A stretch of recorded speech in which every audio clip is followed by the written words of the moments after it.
The Shawshank Redemption. Film ini itu sampai sekarang masih bertengger di peringkat pertama IMDb. Hajiman, nggak sedikit juga nih yang bilang kalau film ini tuh overrated. Bahkan film ini tuh nggak menangin satupun piala Oscar pada zamannya. Masih kalah tuh sama Forrest Gump dan Pulp Fiction. Fenomena apa ini? Kok bisa film yang ada di peringkat pertama IMDb ini kalah sama yang di peringkat 8 dan 12? Nah, bareng gua Tama, kita akan bareng-bareng cari tahu nih ya, kenapa film ini tuh begitu dicintai, kenapa film ini tuh nggak bisa menangin satupun piala Oscar, dan yang paling penting, apakah The Shawshank Redemption overrated? The Shawshank Redemption ini rilis pada tahun 1994 dan disutradarai oleh Frank Darabont yang juga nyutradarain film The Green Mile. Singkatnya, The Shawshank Redemption ini nyeritain kehidupan seorang Andy Dufresne, seorang bankir sukses, orang yang baik-baik aja sebenarnya, tapi hidupnya hancur dalam semalam. Dia dijeblosin ke Shawshank, sebuah penjara paling brutal. Nah, kira-kira gitulah sinopsis dari film ini. Dan sepanjang film itu kita disuguhin kehidupan Andy Dufresne di sana gitu. Dan gimana cara dia menjalani hidup di sana. Get busy living, you get busy dying. Untuk menjawab pertanyaan utama kita, gue mau ngajak kalian semua yang nonton sekarang untuk time travel ke tahun 1994. Tahun 94 ini adalah tahun terkuat dalam sejarah film modern ya. Karena di tahun itu tuh juga rilis Forrest Gump dan Pulp Fiction.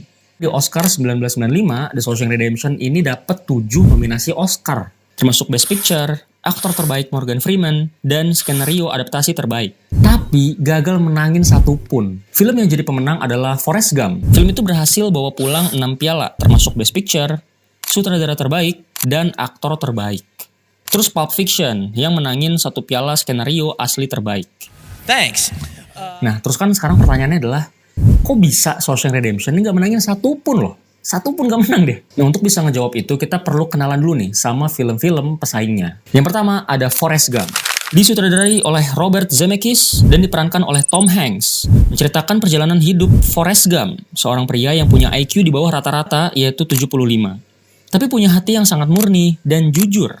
Di film ini, Forrest tuh diceritain selalu terseret ke dalam kejadian-kejadian yang ikonik dalam sejarah Amerika Serikat. Dari mulai Forrest yang ternyata menginspirasi gerakan Elvis,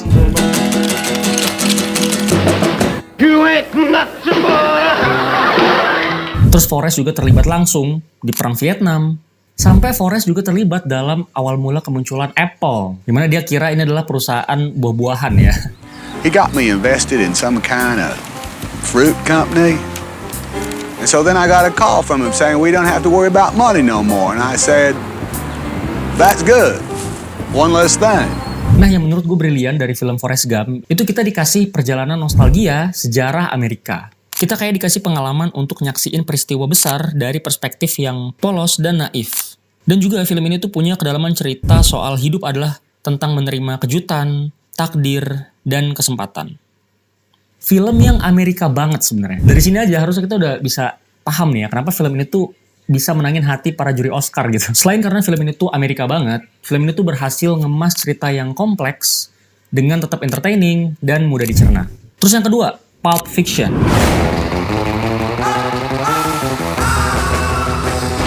Yang didirect oleh the one and only Quentin Tarantino dan diperanin sama John Travolta, Samuel L. Jackson, Uma Thurman, dan Bruce Willis. Film ini menceritakan 2 pembunuh bayaran, istri bos mafia, dan seorang petinju yang mengkhianati bosnya. Yang mana nantinya cerita mereka ini akan saling berhubungan dan berkonflik satu sama lain. Walaupun cuma menangin 1 piala Oscar dibandingkan Forrest Gump, Pulp Fiction ini dianggap merevolusi penceritaan Hollywood. Film ini terkenal karena struktur penceritaannya tuh yang non-linear. Kita dikasih ruang untuk nyusun sendiri kepingan-kepingan ceritanya tuh. Sebelum itu, gaya penceritaan Hollywood itu harus grand naratif, yang serba rapi dan punya moral yang jelas kayak film Forrest Gump atau bahkan The Shawshank Redemption. Contohnya nih ya, di film Forrest Gump, grand naratifnya tuh kisah tentang takdir, kepolosan, dan American Dream. Kesederhanaan dan kebaikan hati itu selalu menang, dan kehidupan ini punya makna. Terus di film The Shawshank Redemption, itu grand naratifnya tuh ngomongin soal harapan dan penebusan. Pesan utamanya itu ketekunan dan integritas itu bakal bawa kita pada kebebasan gitu ya. Dan keadilan cepat atau lambat bakal terwujud. Sedangkan di film Pulp Fiction itu kayak, hidup tuh nggak sejelas itu loh. Nggak semua orang jahat dihukum, nggak semua kejadian punya makna filosofis. Dunia ini tuh kacau, penuh sama referensi pop culture yang sebenarnya tuh nggak penting-penting banget. Kita beneran cuma ditunjukin kisah tentang seseorang aja gitu. Dan setelah nonton itu terserah lo mau memaknainya tuh kayak gimana. Nah itu juga jadi ngeset standar baru penceritaan Hollywood, yang mana akhirnya melahirkan subgenre film mosaik. Salah satu film yang kita mungkin udah sama-sama tahu itu Memento karya Christopher Nolan atau Magnolia karya Paul Thomas Anderson. Terus Pulp Fiction ini juga penuh banget sama dialog. Dulu waktu gue nonton film yang banyak dialognya, itu kayak Anjir lah ngomong terus nih, mana berantem-berantemnya sih? tapi setelah mengalami kejadian-kejadian dalam kehidupan ini, justru dialog-dialog kayak gitu tuh yang bikin gue betah nonton film. Karena selalu ada pembelajaran, konteks, dan clue yang berguna buat gue mahamin pop culture atau pesan dari si filmmakernya. Dan gue secara personal juga memang suka tuh karyanya Tarantino ya, karena dialog-dialognya itu. Dan action yang dikemas secara stylish gitu. Nah setelah kita udah tahu nih ya betapa kuatnya para pesaing dari The Shawshank Redemption, menurut gue problem dari kenapa Shawshank ini nggak menangin satupun piala Oscar adalah karena film ini tuh terlalu aman dan terlalu mudah jika dibandingkan dengan ide para pesaingnya ya.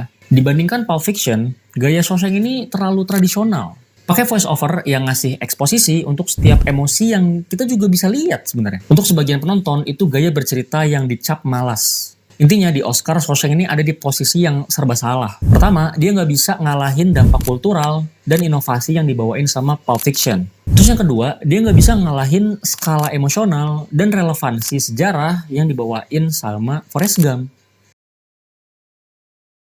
Oke, terus kalau gitu kenapa dong Shawshank Redemption ini bisa bertengger di peringkat 1 IMDb? Gue mau tarik mundur ke awal perilisan Shawshank Redemption di bioskop ya. Di awal perilisannya, ternyata The Shawshank Redemption itu gagal secara komersial atau nggak laku. Ya, nggak ada yang mau datang ke bioskop untuk nonton film tentang penjara. Padahal kan filmnya bukan soal penjara aja ya. Cuman ya gitu, mungkin ada masalah dari marketingnya dan sentimen masyarakat yang udah keburu jelek. Tapi nih, ada satu fenomena yang juga terjadi di tahun yang sama, yaitu orang mulai beralih dari bioskop ke tontonan di rumah. Era itu jadi masa keemasan VHS dan video rental, yang ternyata jauh lebih diminati dan jadi tren juga pada saat itu. Nah, popularitas The Shawshank Redemption itu justru meledak lewat rental video ini. Bedanya dengan saat perilisan pertamanya, di bioskop, untuk akhirnya nonton, kita tuh butuh rekomendasi kolektif. Yang mana di era itu artinya semua pihak yang punya power untuk menggiring opini. Kayak kritikus film, media, dan box office itu sendiri. Kritikus yang serempak muji film Forrest Gump dan Pulp Fiction itu bikin penonton kayak, Si Ono bilang bagus nih. Oke deh, gue nonton. terus media kalau ngundang Tom Hanks, itu langsung naikin engagement. Terus dari sisi box office, kalau misal ada film yang sukses besar di awal minggu perilisannya, itu masyarakat pasti kayak, Ini pasti film bagus nih. Buktinya semua orang udah pada nonton. sebaliknya kalau misalkan box office-nya jelek. Pasti filmnya jelek nih. Skip aja deh. Nah sedangkan di rental video, yang lo butuhin itu cuma rekomendasi dari satu temen lo doang. Atau sesimpel lihat covernya di rak, terus lo kayak, bagus juga nih desainnya. Lebih affordable dan mudah dijangkau juga oleh semua kalangan. Nah orang-orang yang awalnya skip nonton di bioskop, jadi mulai pada nontonin nih. Dan sampai akhirnya mereka sadar, anjir ternyata film itu bagus juga ya. Nah baru tuh dia rekomendasiin ke teman-teman yang lain. Dan enaknya VHS atau rental video, itu lo bisa tinggal minjemin aja. Dan baru dari situ dia akan rekomendasiin lagi, dan seterusnya. Dari situlah film ini mulai dicintai dari semua kalangan. Karena ternyata ini tuh bukan cuma ngomongin soal penjara doang, tapi juga soal harapan, persahabatan, dan penebusan itu sendiri. Yang ternyata relatable bagi semua orang dibandingkan Forrest Gump yang Amerika banget dan Pulp Fiction yang lebih niche lagi. Dan itu juga yang menjadi salah satu faktor kenapa The Shawshank Redemption itu ada di peringkat pertama IMDb.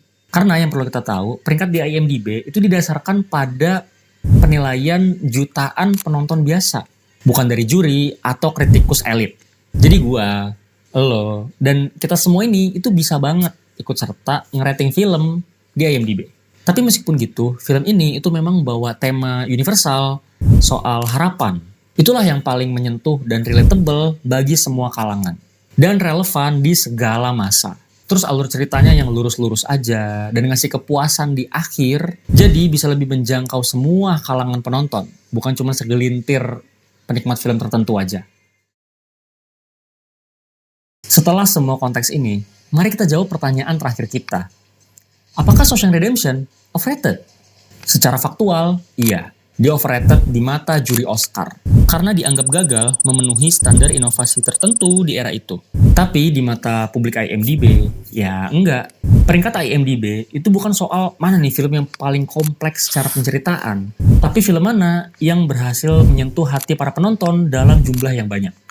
Menurut gua, Shawshank itu punya grand naratif yang relevan untuk siapapun, dimanapun, tanpa harus mahamin sejarah Amerika atau sinema secara kultur. Dan sah-sah aja kalau ada yang menganggap film ini tuh overrated. Karena bagaimanapun juga, penilaian kita terhadap sebuah film itu tergantung dari state kehidupan kita saat kita menonton film itu.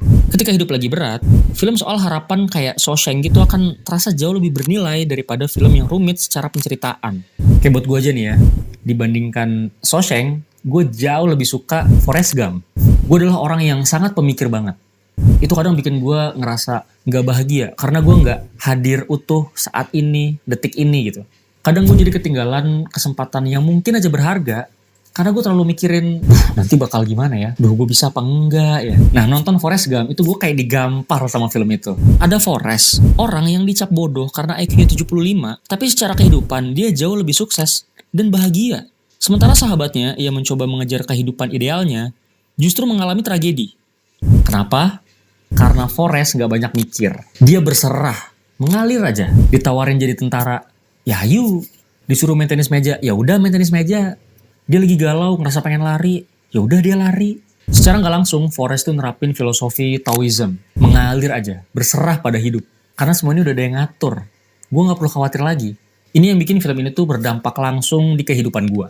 Nah, Shawshank itu nggak jelek sama sekali, tapi secara dampak langsung di kehidupan gue, Forrest Gump itu jauh lebih kena. Nah, tapi itu kan pendapat gue. Apa pendapat lo soal ini? Bentar, hidup tuh nggak sedangkan di film sudah pisan boy, nggak sejelas itu loh, lupa terus aja. Shawshank Redemption pantas, bisa lupa gue.